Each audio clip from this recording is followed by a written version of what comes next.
Hello everybody and welcome to my YouTube channel. I of course am just another heavy metal maniac, and today I am very excited to bring you all another album review.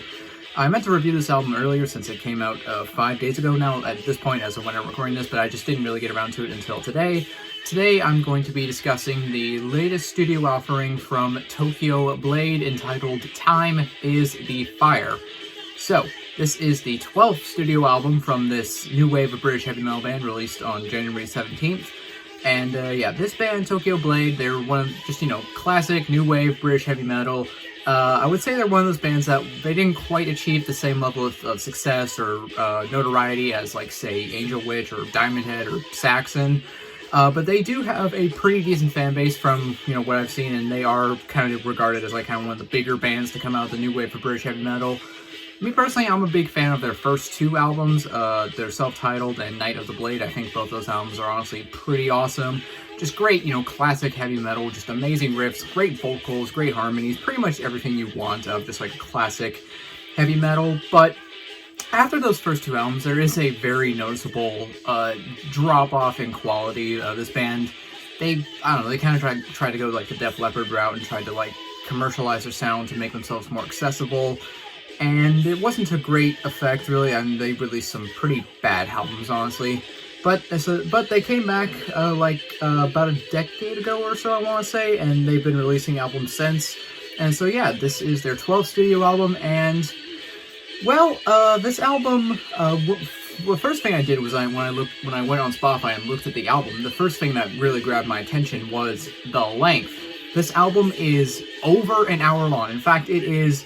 So I'm going to pull up the page on the Metal Archives because 1 hour and 14, almost an hour and 15 minutes long. Jesus Christ, this album is very, very long, and that right away is my big issue with this album. It is way too long, and it is way too bloated. Like, there are 14 tracks on this album, and honestly, you could have gotten rid of, like, a few of them and really saved a lot of precious time because...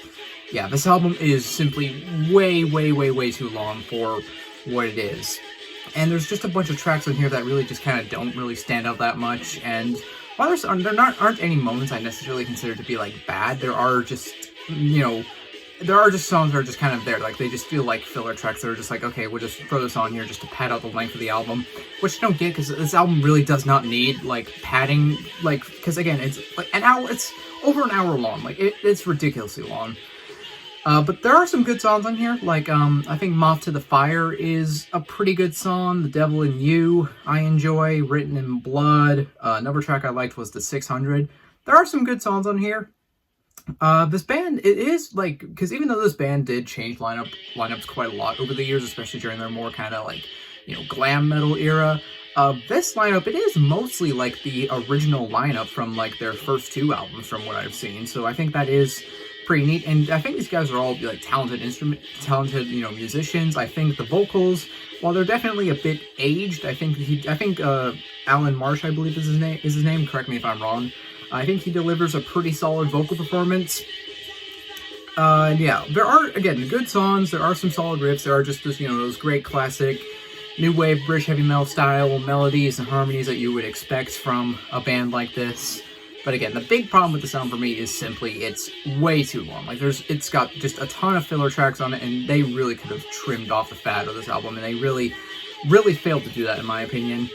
I do have a couple other gripes, namely the production. I'm not a big fan of the way this album sounds sonically. Like, I think it's just kind of a little bit too, like, clean, a little bit too polished. Because, like, thinking about, like, kind of, that classic metal... kind of production, or in, like, modern times. Like, I think, like, when I was listening to this, I was kind of thinking of Saxon's last album, Hellfire and Damnation, which I love. That album's amazing. And thinking about the production on that album and how, yes, it's a little bit more modern sounding, but it's still retaining all that, dirty, blue-collar grit that you need from a band like that, and it really works with their sound still. With this, I don't know, like, especially the drums, I'm not really a big fan of the way the drums sound on this album. And again, just kind of the production, it doesn't ruin the album for me, but it is definitely, I think, a little too clean and a little too polished for what they were going for. So yeah, those are kind of the two big things. The big thing that really drags the sound down for me is simply that it is far too long for its own good. I think the album before this one was actually even longer. The album was like an hour and 18 minutes long or something, so I don't know why they feel the need to make their albums so ridiculously long. I guess they're trying to go like the modern Iron Maiden route, which I don't know why they thought that was a good idea, because again, they really could have trimmed off the fat on this album, and they really just feels like they didn't do that, like really, and they're just like, yeah, fuck it, we'll throw everything on there. It's like, why? But the songs that do stand out to me, I think stand out for good reasons. I think they're very riffy. They're just, you know, you get those classic heavy metal, you know, harmonies and stuff. I really love like a lot of the solos on this album, and again, just great riffs. A lot of this is kind of more kind of mid-tempo, and it's really not like the most intense kind of like metal that there is, but I think, you know, it's still heavy. It's still got, again, just great riffs. It's fun to listen to. It's got some, you know, great kind of sing-along, catchy choruses and stuff.